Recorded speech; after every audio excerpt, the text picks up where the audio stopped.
Well, here we are. Happy after show. Happy Friday. You ready for the weekend? Everyone's like so excited. It's Friday. I know. Delon and I are so fired up about our weekends. Do you want to know why? We have the most exciting weekends planned ever. Of nothing. We have nothing.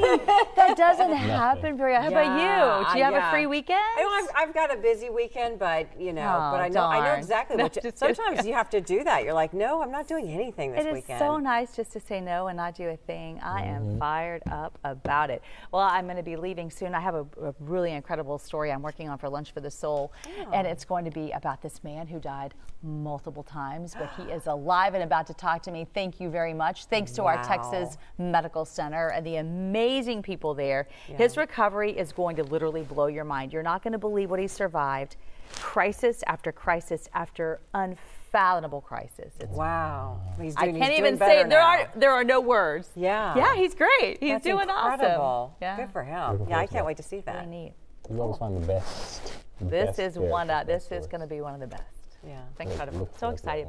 Hey, weather. Hot. I'm going to be in the pool this weekend, all weekend, floating. I'm just going to float. The 100s are just like across the board there on the graphic. Let's check in with Allison. We had Mike today, who I just saw his post, Allison. He got to sleep in until 8. He was pretty fired up about that. What does his alarm usually go off at 1 or something? Yeah, it's crazy. I bet he's like, oh my gosh, what is this? It never happens. But he'll actually be on the evening shows tonight. So we're doing a little flip-flop so you can join him on Fox 26 News at 5.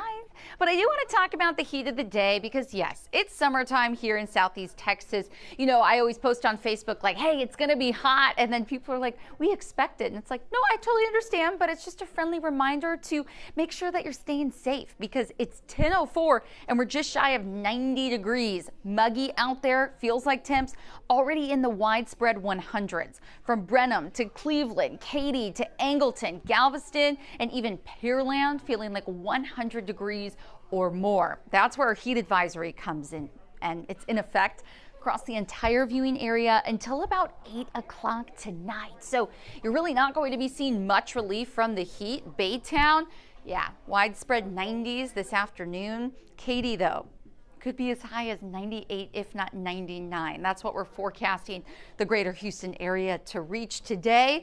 And then it's likely going to be even warmer come this weekend. So drink plenty of water. If you can, avoid alcoholic beverages. And I put an asterisk next to that. Really just try to make sure you're doing 1 and 1 so that you're staying hydrated, especially if you're going to be tailgating in the heat for the big Texans game tomorrow. It is the preseason game, but it's at home. So we know a lot of folks so excited for that. We know that there might be some holes in the roof still at NRG, so if you're sitting under that sun, have a hat, sunglasses, and put sunscreen on your shoulders. The sun is going to be very, very intense. But an event inside that involves dogs is calling my name. It's the mega adoption event happening at the George R. Brown Convention Center 10 to 5 tomorrow and on Sunday. There are going to be hundreds of dogs and cats available for adoption, and they all need a loving home. So maybe this is a good calling for you. You're saying, Allison, yes, I've been looking for a sweet little pupper. Well, that's going to be something good that can help the entire community.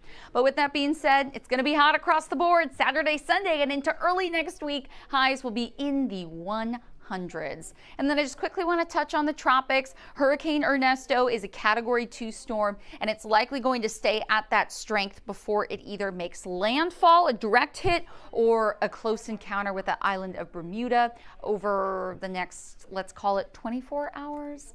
But here we go for the next 7 days. Hot and a pretty dry stretch of weather. And honestly, I've been looking at the extended forecast for, 10, 14 days out, and really even over the next few months that we are going to be staying above seasonal. So strap in, guys, and get those reusable water bottles and keep them full. Stanley Cup. It's Stanley Cup weather time. Exactly. The ones that have the cute little charms and a place to hold your phone. Yeah. I got my friend one that they like, you get the name, put on it for her birthday. I love it. Yeah. Triple digits. That way you know it's your Stanley Cup. Yes. All right. Allison, thanks a lot.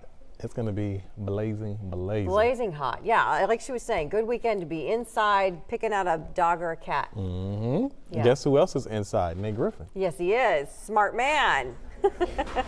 Hey, Nate, what's going on? Hey guys, couple things before I get to Shelby. A Olympic silver medalist sitting next to me, high jumper. Couple things. Astros back on the field tonight. White Sox in town. Astros 8-game winning streak. They are now a 3-game leader in front of the Mariners in the American League West. And the Texans play tomorrow at NRG. They face the Giants. And so that's going to be a big game for them. Just a preseason game, no big deal. All right, Shelby McEwen joining us here. Shelby, from Mississippi, by the way. Mississippi. Got Mississippi sitting here at this table. So you're back from the Paris Olympics. Yes, sir. Man, you can talk a little bit more in depth about Paris and what that was like for you. Man, Paris was amazing, man. Just being able to be there, experience the Eiffel Tower, just explore the city. Man, it was beautiful. Just being able to get out and just be with the other athletes from different countries. Like I said, I think it was just more of like a dream come true for us all. Because like I said, in 2020, it was totally different because we were so quarantined off away from everybody. And just being able to actually get the full experience of being an Olympian just meant a lot. So just in the village, being able to walk around and just, mingle with the other countries and talk and just chit-chat with different sports and it just was an honor to be there, man. So Paris was like none other. The food's a little different, though, don't you think? Oh, man, the food was way too different. Like, the food in the village wasn't the best. And so what it was good for the U.S. athletes, we had our own personal chefs that came down from the Olympic Training Center. And we had our own training facility over at the HPC, the Human Performance Center. And it was just USA athletes only. So I put on 5 pounds leading up to competition. So right. I actually got a little lean and picked up a little weight because I normally range around like 158. And the night before competition, I skipped up on the scale. I was 165. How tall are you? 6'1", 6'2"? 6'2". Yeah. 6'2". So, yes, sir. The food wasn't the best, but I mean, when you're over there, you gotta eat. That's right. Gotta eat. You gotta eat. Yes, sir. So talk about the competition and the field itself. When you got out there, and you've been in big competitions before, Sure. you participated in the Olympics before, but this was a little different. You knew where you were, you knew what you needed to do. Talk about that. Well, like I said, this whole year coming in, I knew I was in shape. I've been in the best shape I've been in my whole career. I didn't peak too soon. Like me and Coach was jumping around, consistent bars all year long. So I had a great feeling going into the Olympic Games that something big was going to happen. And so I took a total of 3 jumps in the qualifying round. And hey, man, we got 2 days of recovery in between in the men's out jumping. So that finals, I came out. And man, you can't get no better than being around 60,000 people. Yeah. So it was a packed house. I feed off the crowd energy. Yeah, you do. And I took 1 jump at a time, and each jump got better and better and better as the bar got higher and higher. So, I said in Jesus' name I jumped. Like I said, he just kept taking me higher and higher as the bar got higher. And so I ended up jumping 2 personal bests, and it led me to getting a silver medal. So you represent yes, Jesus. Sir. That's the bottom line. So let's talk about the controversy surrounding the silver medal, because you actually won the gold. Yeah. You tied. You tied. And so I think what people need to understand is that the committee gave you an opportunity to make a decision, right? Right. About whether or not you wanted to jump off or not. Talk about that process. Well, the person that walked up to us, the guy that was working the high jump, and then Hank, the guy from New Zealand, walked up and said, "Hey man, let's jump off." He brought it to my attention first about jumping off, and I said, "Hey man, let's do it." Were you cool with the goal at first, for sharing the goal? No, we never did think on nothing like that. Yeah. We knew we was tired, but we both never did think on nothing on sharing the goal. So when he came up to me and said, "Let's jump off," I said, "Hey, I stand on it." I said, "Let's do it." And so we jumped off, and man, he came out on top. At the end of the day, you only can crown 1 champion. And so I stand firm on what I said. I stand firm on what I believe. And you just got to ignore all the controversy from all the other people, because it was reasons behind why the Italian dude and the Qatarian dude shared the gold medal. And he broke it down in the press conference piece for piece. And they never did ask that question again. But see, they're not going to show that side. They're just going to show, McEwen decided not to share the gold. But no, he brought it to my attention and said, "Let's jump off." And I said, "Let's do it." So it never was any intention of neither one of the athletes on sharing the gold medal. Yeah. So we had to let that be known. So. That's that little bit of that Mississippi in you too. Man. Yeah, I know. So I'm a competitor, man, at the end of the day, you know. So we jumped off, and hey, he got me. And like I said, there's just room for improvement, moving on for the rest of the season into 28. How many times did it take before you guys, because I don't quite remember, how many times did it take before you guys actually decided on who the winner was going to be? Man, we took a total of 3 jumps, and it came down to that 234 bar. And I missed it, and he made it, and that's what won it. I took a total of 14 jumps. That's the most jumps I've ever taken all year long. Wow. And so I took a total of 14 jumps, and man, my body was shot after that. So, man, laying out. Laying out. I just laid it all out there on the line, man. Yeah. Yes, So what's sir. next for you? So I'm getting ready to get back into the training probably early next week and prepare for the Diamond League final in Brussels. It'll be a rematch between me and the New Zealand guy, and I plan on going to get the dub and win the Diamond League final. Talk about your teammates. You got one that's really, really cool teammate, but the rest of them are just great as well. Oh yeah, man. The room that I had in the village, man, we had a successful unit at the village amongst one another. Bryce Deming, he's from here. He was on with us a couple days ago. He was my roommate. Love him. Vernon Norwood from Louisiana, he was my roommate. Rob Benjamin, Michael Norman, and my buddy Donald Scott. And so we had a total of 7 medals combined in our room. I believe we had the most medals in the village. So we had 4 golds and 3 silvers. Wow. Show your silver, and we got to get out of here. That thing is sir. heavy. How much does it weigh? Man, I don't even know for real. Shelby, it's got to weigh. Put it on so people can see it see you wearing it. There you go. Look at that. You dropped it, and I saw your neck kind of snap just a little bit there. Yes, sir. Yes, sir. Wow. Yes, sir. Shelby McEwen, guys, Yes, sir. won the silver. And I ran track and college too at Southern Mississippi. Yes, sir. But the guy sitting on the news desk, DeLon Dillard, actually ran at Central Michigan. He ran the 400 at Central Michigan. Yes, sir. He's about 6'4", so he understands everything we're talking about. Everybody else does too, because you broke it down very simple and very easily for us to understand. We appreciate your time. Yes, sir. Let me put the medal. First medal since 2012. I just want to touch it one time. Just want to touch it one time. Now give it back to you. That's it. I'm gonna give it back to you. Can't breathe no more proud, man. First Olympic high jump medal since 2012 That's right. in the U.S. That is since 2012. That is amazing. Yeah. Silver medalist Shelby McEwen. We can't appreciate you enough, Yes, man. sir. Thank you I so much for appreciate it, man. joining. Thanks for the All right? opportunity. Yes, sir. All right, guys. It's been a lot of fun. We're gonna send it back to the studio now. Back to you guys. Thank you. Yeah, congratulations to him. And I love his sense of good sportsmanship. I mean, he's a stand-up guy. I like him. Got to keep that dog at him too. He said he's Saying going they to love do what he your had to good do. sense of sportsmanship. I really appreciate it. Yes, sir. Yeah. Did what he had to do is correct. Yeah. No doubt about it, guys. Yeah. All right, Nate. Good Appreciate guy. you, sir. Thank you.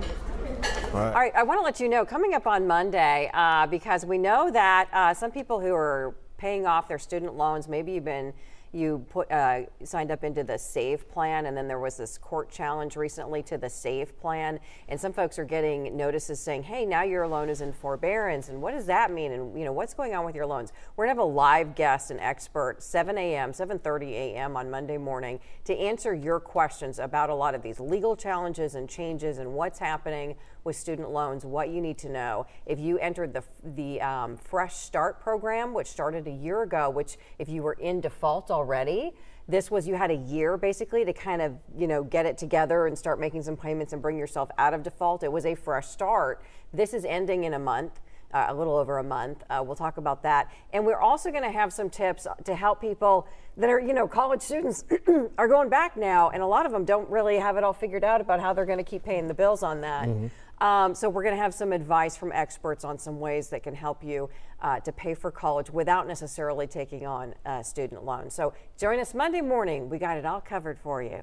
Important stuff because it's incredibly stressful for so many students. Oh, it right is. now. I can only imagine. It's such an expensive thing very early in your life, such a heavy decision. Yeah. So, join us Monday. All right, we're going to head to break. We'll be right back after this. Fox 26 is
Anonymous. The Fox 26 YouTube page. Like and subscribe today. Welcome back. Do we have Shelby? We going to Shelby? Ruben? Okay, I just wanted to make sure she wasn't out. I'm hearing in... silence, so no. Okay. I want to make sure she wasn't out in the heat. That's all. Okay. No, she's in the newsroom. Okay. Chatting everybody up. I'm sorry. It's Friday. Yeah, it is Friday. We're gonna check in now with Ruben. And Ruben, I got to tell you, I love the name of your show. How did you guys come up with that? That was one of the kind of interesting parts of doing this. This is my co-host, Margot Hogan. And I did a story on Margot a little over a year ago because Small Business Spotlight, you guys know I love to do my little small businesses. And Margot created a fashion brand. She was designing, creating, making sunglasses that have become wildly popular in the entertainment world out of her garage. Out of my garage. And so what You're happened still was, working out of your garage. Okay, we aspire. Currently, I'm not in my garage. By the way, I'm in the Fox studio. But you're big time. This is big time. Market 7 television. Friday, so we are moving on up. Yeah. Hello. So the brand is called Transparent Sunglasses, and the way that we actually first met in person, ironically, was we were hosting an event for Poison. Ricky Rocket, the drummer for Poison, was in town for a stadium tour. You came to the event, the press event, you and Coco, you covered it, and we realized our mutual passion for music. And from there, what happened was you consistently texted and said we should do a television show, and I said, I'm way too busy and I have no media training. And as everybody is seeing on live television, I have no idea what I'm doing. But here we are. And so we created this show. So how did I get in this room? It was going to be a podcast, and then we're like, well, what are we going to call it? And we'd been talking, just the two of us, about all these experiences we've had. And, you guys, all of us here that work in TV, they might say, oh, so-and-so is in the studio the next day. I need you to interview whoever. And some celebrity walks through, promoting something or whatever. And everybody's found themselves in this situation where, like, I was literally leaving the building one day and they were like, hey, do you have 5 minutes? Sure, what? I need you to interview Nolan Ryan. Here he is. And like I turn around and there's Nolan Ryan, and oh, hi. He has his company, he's in the beef ranching business. So anyway, Margot had a bunch of stories because she used to work in her former life, worked in New York, was a booker for a big time magazine show. So anyway, we put the show together and I'm like, do you ever feel like, man, how did I get in this room? And Margot was like, that could be a good name. So we interview a guest every show, right? Yeah, sure. But the final question of the interview is, tell us your how did I get in this room moment. And they're always, and we just showed a little clip at 9 o'clock, and everybody has one, no matter how big of a star you are. I love that hook for us because it really, the clip that we've showed, it demonstrates how close of a relationship we have with these artists that we book. You have. I don't know anybody. I've booked one guest. That's true. That's true. Okay, fine. I'm the booker and the anchor here, and how did I get in this? How are we here? I'm just there's a little clip of it, just kind of watching it. There's a clip. They're airing it. Yeah, now, that's us. And it started on your couch, and then we graduated up to two kind of. It was a prayer bench. A prayer bench, and then we moved up to. So these are just some different celebrity folks, and a lot of them are behind the scenes people, or they're side men, which means they play drums for the Beach Boy, or they play guitar for Alice Cooper, or they play drum. Not that Ricky's a sideman, but founder of Skid Row, founding member of Skid Row. And it's been a lot of fun. We're about 17 episodes in, and you can watch it for free on the Fox Local app. Download it for your smart TV.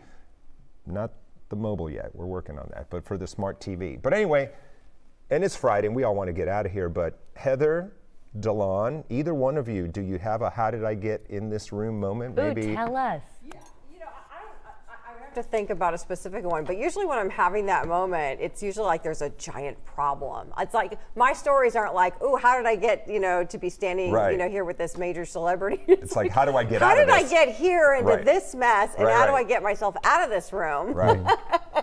I had to think about that. I think mine is more or less like, wow, I'm finally in a place where I'm happy. Yeah. That's a great That's one. a good one. Yeah, That's yeah, goals. and That's I a good think, one. especially in the TV news business, is like you always have to sacrifice something. Yes. And I mean, and you're always still sacrificing regardless. But it's like, okay, dang, I'm good for once, and it's not like I'm thinking about like what's in front of me. So I think that's kind of where I'm at now, where it's like, okay, I don't have to. I don't like have that. to think about, okay, I'm here, but I'm only going to be here for whatever, a year or two, whatever, whatever it may be. It's like, okay, I can just be.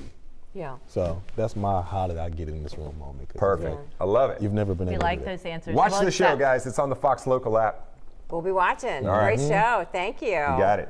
We're also on another note. We are also watching the Courtroom. The closing arguments just started in the Santa Fe civil trial for the two parents of the admitted shooter there, Demetrius Pagorchis. His parents have been on the stand as well. This is all surrounding his mental state and the belief that his parents should have done more to first address his mental state and secure the weapons which he used to then kill the students and employees and teachers there at Santa Fe High School. So we are watching that, and we'll keep monitoring that. That'll be on our live stream when it begins, and we'll keep you posted on any new developments out of that. You know, and it's not the first case, but but it is sort of just the very beginning of where we're seeing these cases where the parents of the shooter is being held accountable, and it's really interesting to see sort of that broader approach to taking a look at. It's like it just goes back to the whole it takes a village to raise a child, so this is really kind of looking at who else besides the actual shooter, maybe played a role in what happened. And to me, it underscores the importance of how, everything is interconnected, whether they're responsible or not, but everything is interconnected. Everything we say and do affects everything else and other people and all of that. And why it's so important to be mindful, as you're going through your life or whatever, that I think there's too much of dismissing, that's their problem, that's not my problem. And there needs to be more responsibility in the way people conduct themselves and live their lives. And am I as a good parent or as a good teacher, as a good employer, as a good friend, what have you? Am I doing my job, to make sure that we're all kind of, helping people be the best that they can be? Yeah, because they had a psychologist in the courtroom yesterday talking about his psychosis, his mental state, and the psychologist was saying that his mental state started to deteriorate for over a year prior to the shooting. So it's like, and you got to imagine his parents were the people who were with him the most. Sure. Not to say they are to blame one way or the other. Obviously, that's the court's decision, but it obviously goes to show you got to keep your eyes open, and you never know. If you don't say something or if you don't keep your eyes open, unfortunately, you never know what that might snowball into. And to that same point, we were just discussing in the newsroom the case around Matthew Perry's death, and now they're charging 5 different people. We were talking about even his personal assistant has pled guilty to one of the charges that he's facing. And it's that question of, well, you're working for someone, but at what point are you responsible for doing the right thing if it's not good for that person? And that's kind of what everybody's weighing these days. Yeah. We'll see what happens with this case here in Santa Fe. Of course, you can stay close to us on the Fox Local app and the Fox 26. Fox 26 is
Welcome back to Tom's DIY Garage, and if we have not yet met, I'm Tom. Glad to have you. Nice